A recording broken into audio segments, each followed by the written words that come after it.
North Korean leader Kim Jong-un used a military exhibition for his first remarks on the United States since Donald Trump became president-elect, saying past negotiations confirmed what he called Washington's unchangeable hostility toward Pyongyang. Kim vowed to expand North Korea's nuclear capabilities without limit as the only way to counter external threats. Kim today is a decidedly different opponent for Trump than when they last met in 2019, says former State Department Asian Affairs official Evans Revere. Kim Jong-un believes he has a stronger hand, and I believe part of that stronger hand is his newfound relationship with the Russians. U.S. military officials say there are now more than 10,000 North Korean troops in Russia helping with its invasion of Ukraine.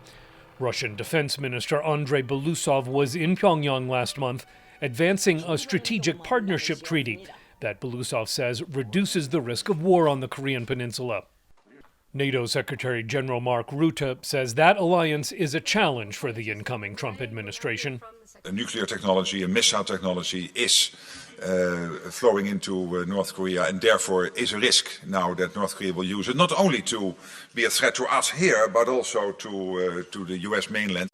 Together, Russia and North Korea threaten greater instability, says former U.S. National Intelligence Officer for North Korea, Sidney Seiler. This is becoming a military alliance with both near-term and longer-term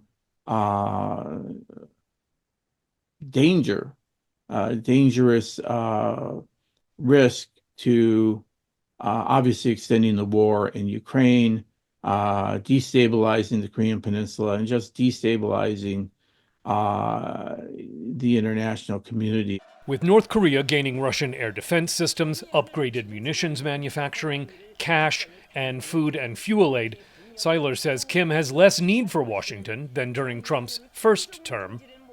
With all the things that Kim Jong-un is able to get from his new best friend, Vladimir Putin, why would he reach out to Donald Trump? In his first term, Trump worked with South Korean leaders to try to roll back North Korea's nuclear weapons program. In his second term, Trump will be dealing with a North Korea that has firmly closed the door on denuclearization, says Revere. What the North Koreans have been after all the while is to gain acceptance from the United States, or at least acknowledgement from the United States, that North Korea is a legitimate, accepted nuclear power now, and that the two countries should sit down together and talk and coexist with each other. Just days before last month's U.S. election, North Korea tested a new intercontinental ballistic missile that could potentially reach most of the U.S. mainland. For Young-gyo Kim, Scott Stearns, VOA News.